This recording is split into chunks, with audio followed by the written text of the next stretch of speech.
Hi partner, partnership fundamentals, 10 golden points. Golden point number 3.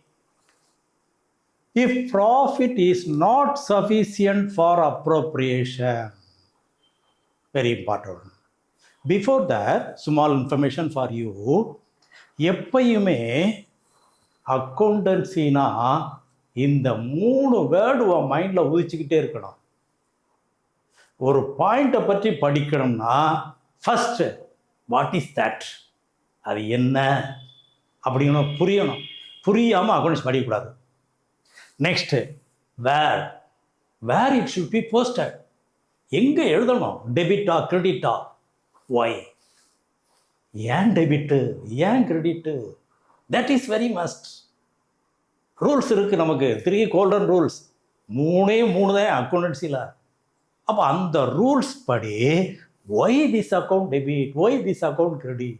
இங்கே நான் சொன்னேன் ப்ராஃபிட் லாஸ் அப்ரோப்ரியேஷன் அக்கௌண்ட் இதெல்லாம் டெபிட்டில் வரும், இதெல்லாம் கிரெடிட்டில் வரும்னு சொன்னேன்.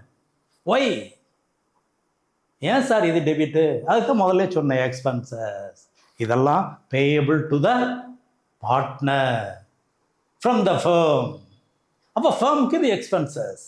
அதே இது இன்ட்ரெஸ்ட் ஆன் ட்ராயிங்ஸ், பார்ட்னர் சொந்த செலவுக்கு எடுத்துருக்கிறாரு, அவர் ஃபேம் கொடுக்கணும், தட் இஸ் இன்கம். இந்த மாதிரி ஒவ்வொரு பாயிண்ட்டும் அது என்னன்னு தெரியாமல் நீ மூவ் பண்ணவே கூடாது. Okay right. இப்போ கவனி, நம்ம பார்த்தோம் செகண்ட் பாயிண்டில் பார்த்தோம், ப்ராஃபிட் வருது, இன்ட்ரெஸ்ட் ஆன் ட்ராயிங்ஸ் இருக்குது, ரெண்டையும் ஆட் பண்ணிக்கிறோம். இந்த செலவுக்கெல்லாம் கொடுத்தது போக பேலன்ஸ் ப்ராஃபிட்டை டிஸ்ட்ரிபியூட் பண்ணணும். இதுதான் பேசிக். இப்போ for example net profit 2 lakh, interest on drawings A B 10,000, 20,000. அப்போ டோட்டலாக 2,30,000 ப்ராஃபிட் இருக்கு. இன்ட்ரெஸ்ட் ஆன் ட்ராயிங்ஸோட சேர்த்து கணக்கு பார்க்கணும். இப்போ interest on capital A B A 80,000, B 1 lakh, salary A 1,20,000, commission B 60,000. இப்போ என்ன சார் செய்கிறது? இப்போ பாரு, ப்ராஃபிட் 2,30,000 இருக்கு. அதை எப்படி டிஸ்ட்ரிபியூட் பண்ணுறது? இதெல்லாம் அக்ரிமெண்ட்டில் இருக்குது. As per agreement interest on capital கொடுக்கணும், சேலரி கொடுக்கணும், கமிஷன் கொடுக்கணும்.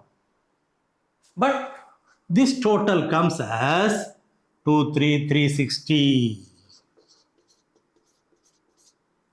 3,60,000 rupees வருது, 2,30,000 இருக்கு. That is not sufficient for this appropriation. அப்போ என்ன சார் செய்கிறது? அப்போ ஒன்றும் யோசிக்கவே வேண்டாம்.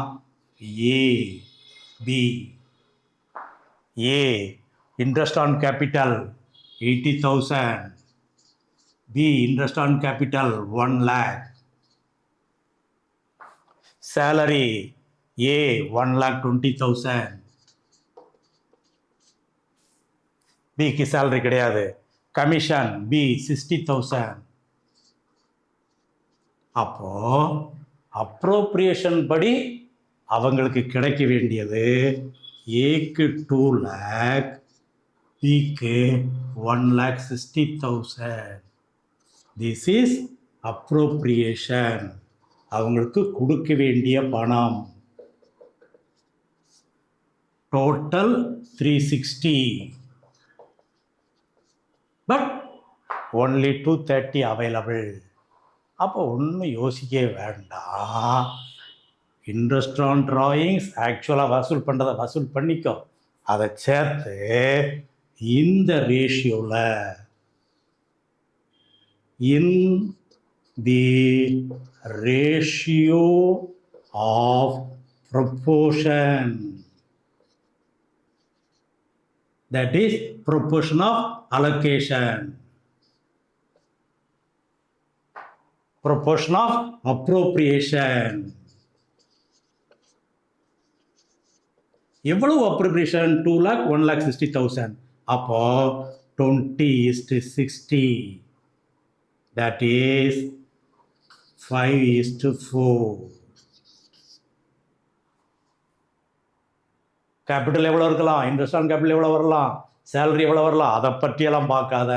ஆஸ் பர் அக்ரிமெண்ட் ஏக்கு எவ்வளோ சேர வேண்டியிருக்கு, பிக்கு எவ்வளோ சேர வேண்டியிருக்கு, அந்த ரேஷியோ பாரு. ப்ராஃபிட் எவ்வளோ இருக்குது, 230 தான் இருக்குது. அப்போ இந்த 230-ஐ இந்த ரேஷியோவில் பிரிச்சிரு. 2,30,000 into 5/9, that is எவ்வளோ வருதோ அதை பாரு. அந்த ரேஷியோ படி அப்போ இவங்களுக்கு பிரிக்கிறது இந்த இது வராது. இந்த ரேஷியோ படி எவ்வளவோ அந்த அமௌண்ட்டை மட்டும் டு கேபிட்டல் அக்கௌண்ட் ஏபி எதெல்லாம் சேர்த்து, interest on capital, salary, commission எல்லாம் சேர்த்து இந்த ரேஷியோ படி. இந்த ரேஷியோ படின்னு சொல்லும்போது இதை கட் பண்ணோம்னா கொஞ்சம் ஃபிகர் ஃப்ராக்ஷனாக வரும், அந்த ஃப்ராக்ஷன் படி போட்டுருவோம். சரியா?